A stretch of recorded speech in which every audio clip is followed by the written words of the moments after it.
El fin de semana recibimos la comunicación de que había una persona fallecida. Nos comisionamos en el domicilio. Cuando al arribo ya estaba personal del comando de patrullas, personal de la policía científica, que para nosotros es muy valioso porque son los que nos ayudan a hacer el levantamiento de evidencias físicas del lugar,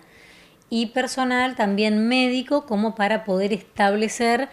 en qué nos encontramos con respecto a la persona que se había causado el deceso. Cuando ingresamos al lugar, lo que nos llama la atención es que no había una escena ni violenta, es decir, no había habido como una agresividad, por lo menos manifiesta o evidente. No había sangre en el lugar, que es lo que estamos acostumbrados a ver. Más que primero se nos hablaba de un corte. Esperábamos que el corte en el cuerpo de la persona hubiera sido lo que hubiera desencadenado la muerte. Bueno, una vez que hicimos levantamiento de evidencias físicas, que la gente científica pudo establecer cómo estaba ubicado el cuerpo, pudimos colectar el mismo para llevarlo a la morgue,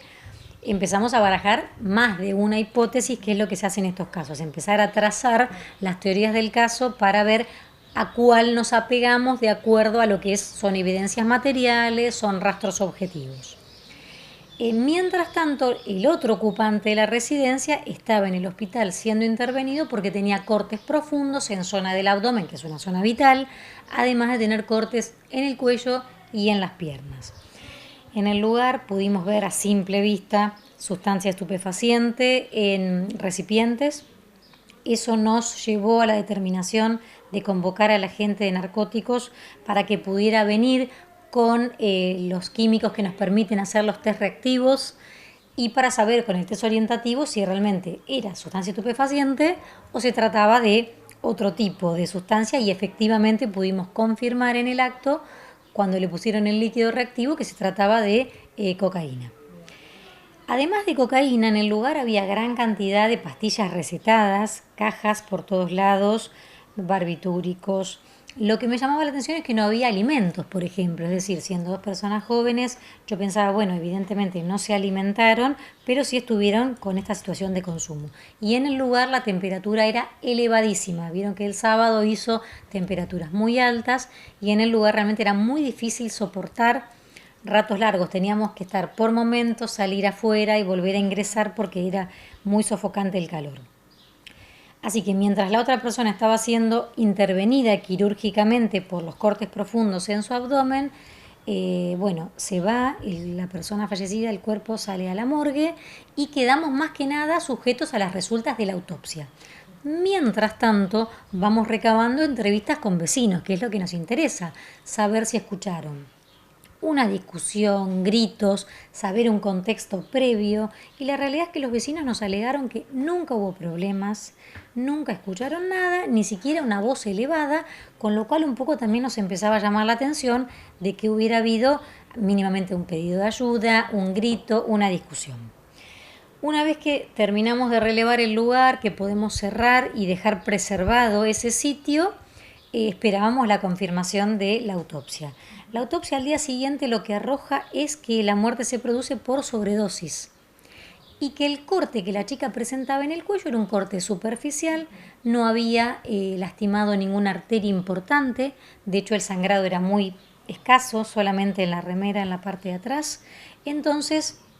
la causal de muerte no era el corte, era la sobredosis. Bueno, dejamos andar un poco, a la tarde me comisiono en el hospital para mantener una entrevista informal con la otra persona, que en definitiva ahora la vamos a convocar como testigo, ya habiendo disipado la hipótesis del homicidio. Y básicamente lo que me expresaba era una situación de gran desamparo de ambos, internaciones previas en instituciones psiquiátricas y situaciones vinculadas con una ansiedad y también depresión, y tratamientos prolongados,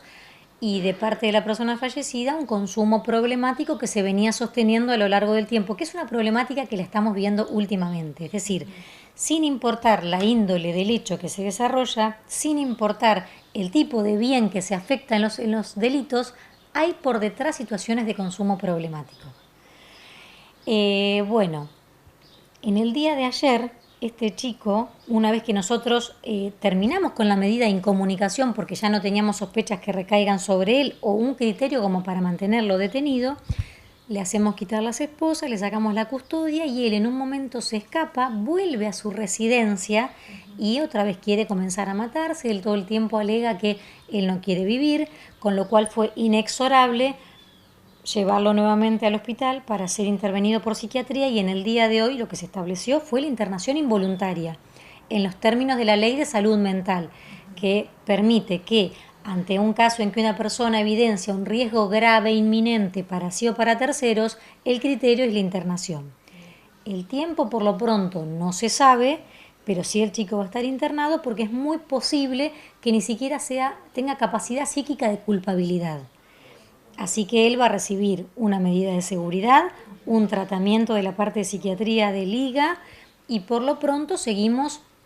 haciendo todos los exámenes respecto del cuerpo de la persona fallecida, que más allá de arrojar la sobredosis como resultado de la muerte, tenemos que hacer todavía tóxicos para ver todo lo que había en el organismo, porque no solamente va a haber clorhidrato de cocaína, sino que además va a haber toda esa medicación que estaba dando vueltas en el lugar,